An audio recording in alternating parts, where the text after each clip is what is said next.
오늘 사도행전 2장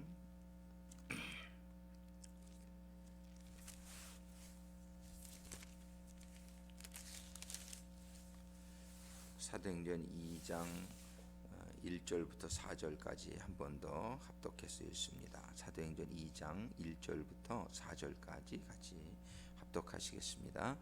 오순절 날이 이미 이름에 저희가 다 같이 한 곳에 모였더니 호련히 하늘로부터 급하고 강한 바람 같은 소리가 있어 저희 앉은 온 집에 가득하며 불의 혀같이 갈라지는 것이 저희에게 보여 각 사람 위에 임하여 있더니 저희가 다 성령의 충만함을 받고 성령이 말하게 하심을 따라 다른 방언으로 말하기를 시작하니라. 아멘. 기도하시겠습니다. 아버지 하나님, 이제 성령님에 대해서 저희들이 5주째 상고하는 가운데에 이번 주에는 불같이 불의 혀같이 갈라지는 것이 보이며 제자들에게 임하셨던 성령님에 대해서 저희들이 상고해 보기를 원합니다. 주님께서 함께 하시고 우리 성령님께서 가르쳐 주시는 가운데에 저희들이 불같이 임하는 성령님에 대해서 저희들이 더 깊은 이해가 임하며 성령님의 더욱더 충만케 하시는 그런 한 주간이 되게 하여 주시옵소서. 예수님의 이름으로 기도드립니다. 지금 오늘 본문의 말씀에서 보는 것과 같이 성령님이 제자들에게 불의 혀가 갈라지는 것 같은 것이 머리 위에 이렇게 임하는 것이 보이면서 성령이 임했던 것을 우리들이 보게 됩니다. 그래서 이번 주에는 주제가 불같이 임하시는 성령님, 불같이 임하시는 성령님이라는 주제를 가지고 우리가 같이 한번 생각해 보기를 원합니다. 오늘 한번 불이 성경에서 사용된 용례를 한번 몇 구절 말씀을 통해 살펴보기를 원하는데, 첫 번째, 이 불은 하나님의 심판을 하는데 사용되었던 것을 볼 수 있어요. 창세기 19장 4절에 보면 소돔과 고모라에 불로 다 심판하는 말씀이 임합니다. 여호와께서 하늘 곧 여호와에게로서 유황과 불을 비같이 소돔과 고모라에 내리사. 그래서 소돔과 고모라 성에 많은 죄들을 심판하시기 위해서 유황과 불을 하나님께서 내리시는 것을 보게 돼요. 불은 심판을 상징하고 있는 것을 볼 수 있습니다. 또한 출애굽기에 보면은 애굽의 군대를 또 심판하시는 데 있어서 9장 24절에 이런 말씀이 있어요. 불덩이가 우박에 섞여 내림이 심히 맹렬하니 애굽 전국의 그 개국 이래로 그 같은 것이 없던 것이라. 며칠 전에 우박이 큰 게 내렸는데 우박이 막 지붕에 떨어지는 소리를 들으니까 굉장히 좀 이렇게 겁이 나죠. 어떤 심판의 상징으로 사용됐고, 우박에 불까지 섞여서 떨어지면 정말 굉장히 겁날 것 같아요, 그죠? 근데 출애굽기 9장 24절에 보면 애굽에 불덩이가 우박에 섞여서 하나님의 그 진노, 하나님의 그 심판을 이렇게 내리는 것을 볼 수 있습니다. 또한 불은 제물을 드릴 때에 번제를 드리는 그 불로 사용되고 있죠. 그래서 창세기 22장 6절에 보면 아브라함이 이에 번제 나무를 취하여 그 아들 이삭에게 지우고 자기는 불과 칼을 손에 들고 두 사람이 동행하더니. 그래서 불은 제사를 드릴 때에 제물을 태우는 번제, 태워서 드리는 번제에 사용되는 것을 볼 수 있어요. 또 불은 출애굽기 3장 2절에 보면은 하나님이 모세에게 나타나실 때에 이렇게 기록이 되어 있어요. 여호와의 사자가 떨기나무 불꽃 가운데서 그에게 나타나시니라. 그가 보니 떨기나무에 불이 붙었으나 사라지지 아니하는지라. 여기에서 보면 불은 하나님이 나타나실 때에 그 불 가운데서 하나님이 나타나시는 걸 볼 수 있어요. 또 출애굽기 19장 18절에 보면 시내산에 연기가 자욱하니 여호와께서 불 가운데서 거기 강림하심이라. 그래서 불은 여기에서 보면은 하나님이 강림하실 때에 불 가운데서 강림하시는 것을 보게 돼요. 하나님이 불 가운데서 강림하신다. 그리고 출애굽기 24장 17절에 보면 또 이런 말씀도 있어요. 산 위에 여호와의 영광이 이스라엘 자손의 눈에 맹렬한 불같이 보였고, 여호와의 영광이, 하나님의 영광이 이스라엘 자손의 눈에 나타났는데 하나님의 그 영광이 그냥 불타는 것처럼 보였다라고 성경이 기록하고 있습니다. 또 불은 출애굽기 13장 21절과 22절에 보면은 이스라엘 백성들의 길을 인도하는 수단으로 사용된 것을 볼 수 있어요. 여호와께서 그들 앞에 행하사 낮에는 구름 기둥으로 그들의 길을 인도하시고 밤에는 불 기둥으로 그들에게 비추사 주야로 진행하게 하시니 낮에는 구름 기둥 밤에는 불 기둥이 백성 앞에서 떠나지 아니하니라. 그래서 여기서는 백성들의 길을 인도하기 위해서 낮에는 구름 기둥으로 인도하셨지만은 밤에는 구름이 잘 안 보이니까 불 기둥을 세워 주셔서 캄캄한 밤에 백성들의 길을 인도하는 수단으로 사용된 것을 볼 수 있어요.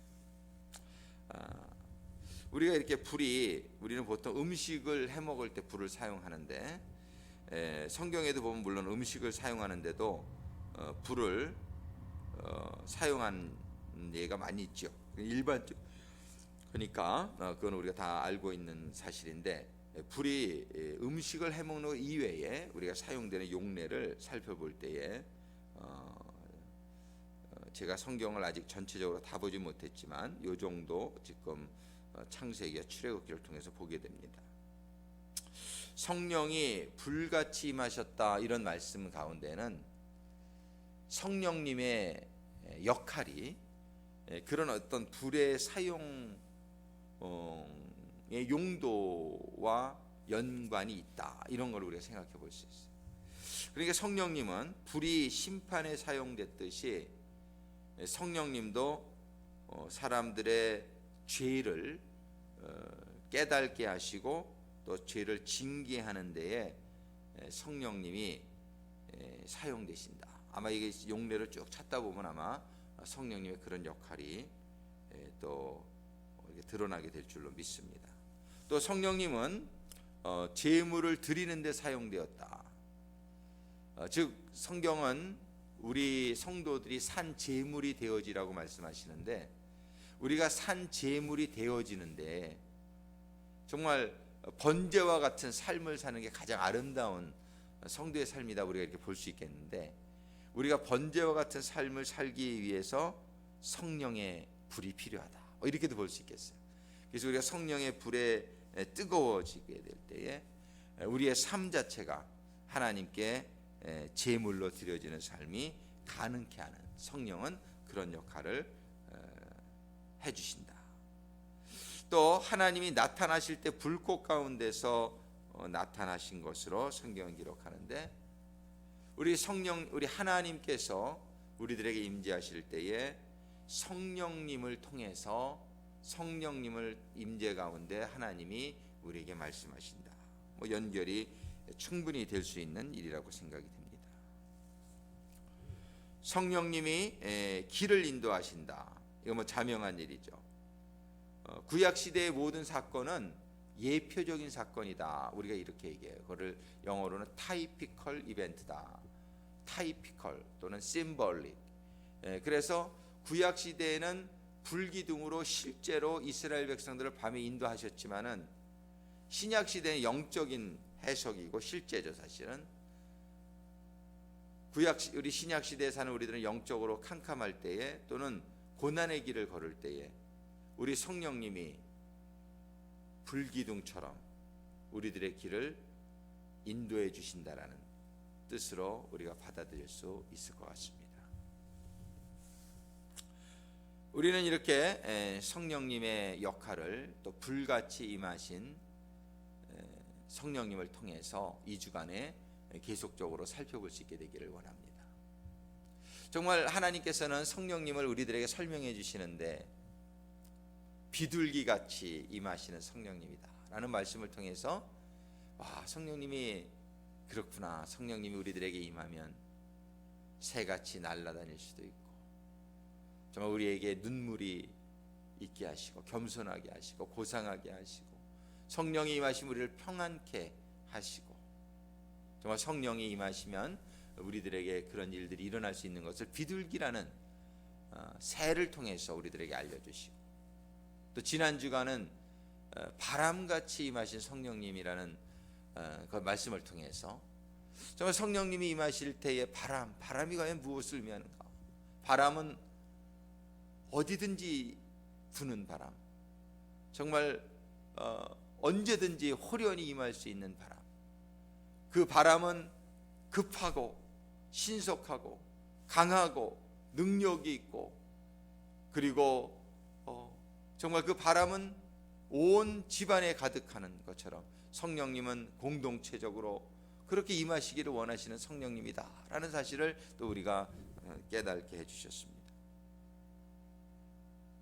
근데 이번 주간에는 이제 불같이 임하시는 성령님이란 주제를 가지고 우리가 생각해 볼 때에 정말 성령님은 우리들의 잘못을, 우리들이 잘못하고 있는 것을 이렇게 태워줘 버리시는, 불이 그 소돔과 고모라를 태웠듯이 우리의 삶 속에 아직도 남아있는 죄의 그런 부분들이 성령의 불이 임해서 태워져 버리게 되기를 소망합니다.